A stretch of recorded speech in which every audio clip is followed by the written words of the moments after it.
What is up, guys? Welcome back to my channel. I am super happy that you guys clicked on this video, and I am super happy to be filming this video for you guys. Now, in today's video, I'm going to be doing a moving out young Q&A, and if you guys haven't already seen on my channel, I actually have a moving out young vlog video, and naturally a lot of questions stem from that. So today I'm going to be just clearing up all those questions for you guys.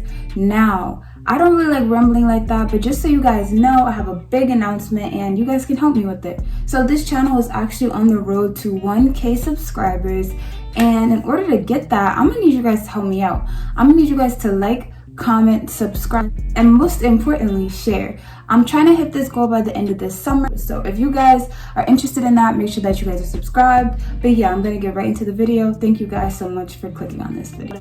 Alright, I don't have like OD questions, but I have a lot of loaded questions, so bear with me. I'm gonna be giving you guys all the information that you need, and I will make sure to have timestamps below. Okay, so first thing, how did I get into this apartment? Like, how did I do it? That was literally the first question that I was asked. How did I do it?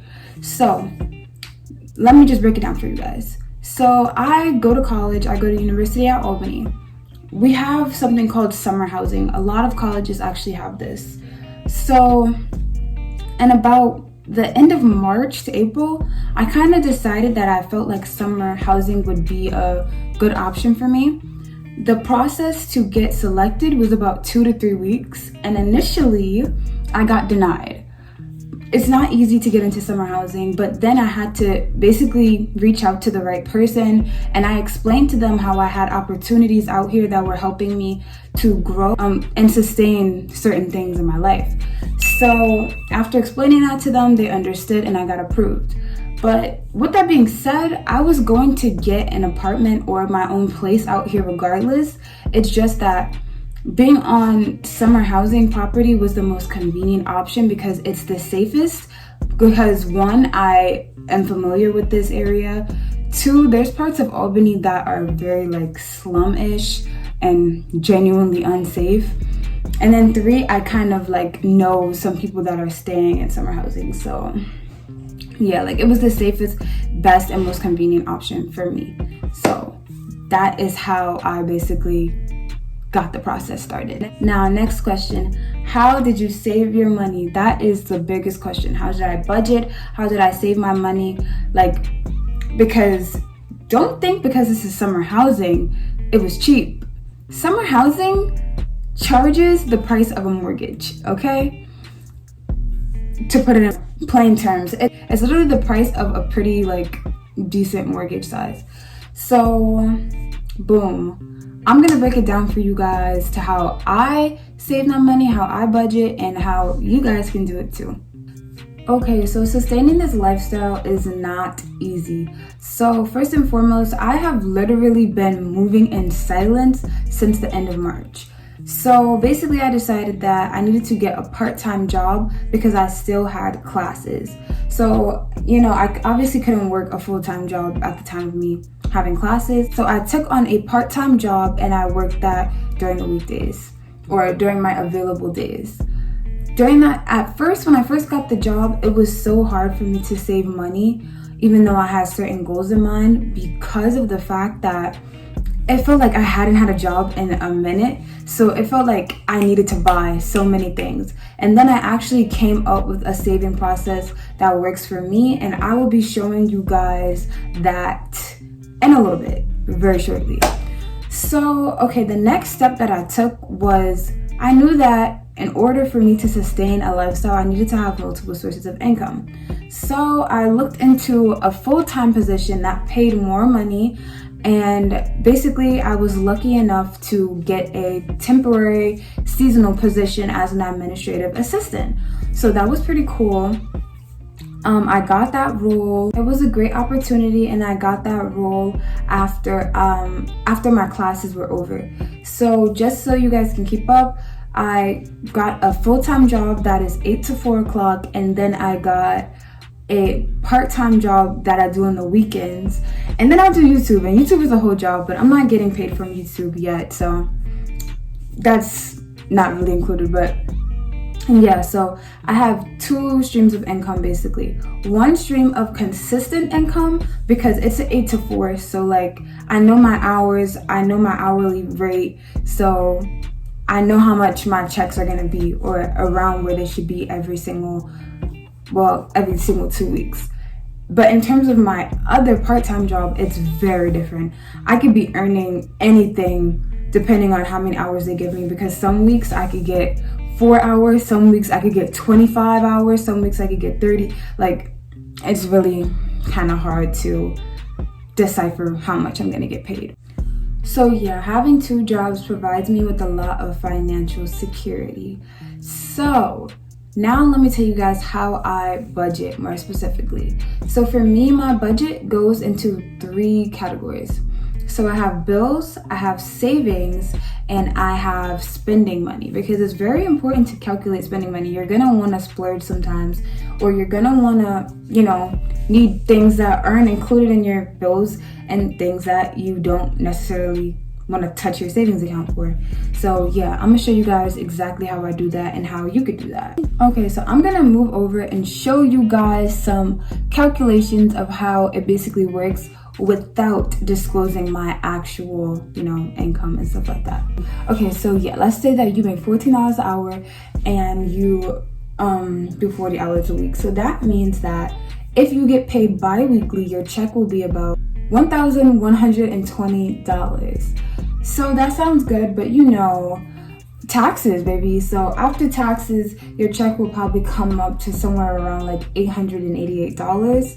So boom, this is what I would do if I was you and how I would budget. So first I would take 888, I will divide that by 2. So then that's $444, if it's in half. So I would take $444 and put that whole chunk into my bills account.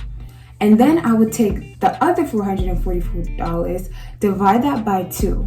I would put $222 into my savings account, and I would put $222 into my spending. Now, obviously, sometimes you're not going to need $222 into your spendings account. And if you get super disciplined, like to the point where I am, if it's too much money for my spending account, I will put some more in savings or put some more in bills, put some more where it fits. That is a really responsible way to do it, because you're making sure that at least the majority of your income are covering your responsibilities, and the other majority is going into your savings, and you're being realistic about the fact that you're going to want to spend. So you have some set out money for that. So there's no reason for you to be touching your bill money or your savings money. And I do that by having multiple bank accounts too. So that's another way. Also, I'm looking into investing my savings soon. So if you're into that, that's something else. But I think that's a good idea as well. So yeah, that's pretty much how I would recommend managing your money. Now, for somebody that has 2 incomes, basically for my second job, it depends. Like if I make a certain amount of money, then I will put it in all 3 accounts. But if I make a little bit of money, I'll either just put it in my spendings account, or if I make a decent amount of money, then I put it in my savings and spending account, because my bills should be handled just from my consistent check. So yeah, basically that's how I would move about it. Okay, so next question. How did you furnish your apartment? So one of the biggest advantages to summer housing, if not the biggest advantage, is that everything pretty much comes furnished. I got a bed, I got a wardrobe, I got a desk, I got a couch, I got, all the essential things that you would need.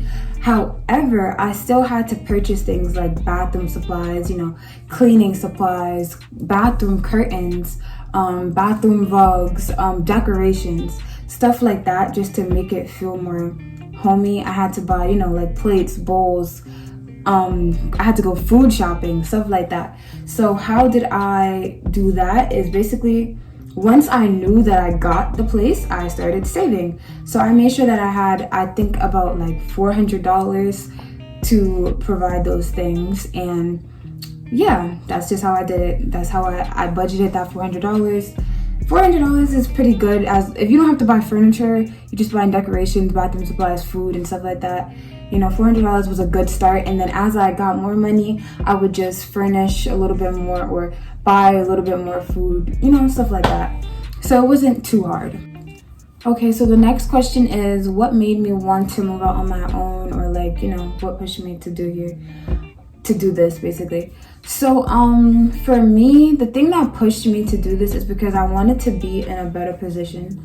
I wanted to be like, to prove to myself that I could be independent and responsible. You feel me? I wanted to put myself in a better position financially, mentally, and physically. So that's really just the sum of it. Like, that's the biggest reason. I can't really ramble any more than that. Like, just wanting better for myself. And yeah. Okay, so the next question is, do I live alone? So this is how it works with summer housing. You randomly get an apartment mate. So so basically I pay my rent alone. Like, it's not like we're going half and half on rent, because even if she wasn't in the apartment, I would still be paying the same exact amount of rent, if that makes sense. So yeah, I live with somebody else that it was just randomly. We basically live on 2 different sides of the apartment, and we just share a kitchen and a living room. I'm not really in a living room like that. So yeah, that's how that works. Okay, so what are the pros and cons? So I'm gonna start with the cons and then go to the pros so we can end on a positive note. Okay, so the cons would be that, one, I miss my friends, I miss my family, because I'm obviously not back home, okay? And also the cons would be like, I don't really know that many people out here. I am lucky enough to know a few people out here, so that's nice, but it's really not much to do. It gets really boring sometimes. The cons, for me, the biggest pro is that I'm doing exactly what I sought to do. Like, I came here to better myself, and that's literally what I've been doing since I got here. I've really grown so much and matured, and I've proven to myself that I am responsible and I am capable of being independent. You feel me? So to me, that's the biggest pros of being out here, is that I accomplished a goal that was really important to me, which was bettering myself. All right, and last question. Okay, stop being weird. Last question. Will I be moving back on campus next semester? Okay, let me stop being annoying. Okay. I will be moving back on campus next semester, and I am so excited to move back on campus. I'm so excited because the next part of my journey, now that I've bettered myself or put myself in a better position, like financially and mentally, the next step in my journey is I really want to push past this like barrier that I have, like in terms of like socially, because I have a lot of social anxiety, and like I am very shy, and sometimes I feel like it comes off like I just don't want people in my face, but I'm just very shy. So this semester I'm looking forward to just pushing past that barrier, and that's just a new goal for me to accomplish, and that's why I'm super excited to move back next semester. So but yes, that was the last question for my Moving Out Young Q&A. I want to thank you guys so much for watching this video. If you guys have any more questions for me, make sure to leave it down below. Make sure that you guys like, comment, subscribe, and most importantly share, because remember, this channel is on the road to 1K by the end of this summer.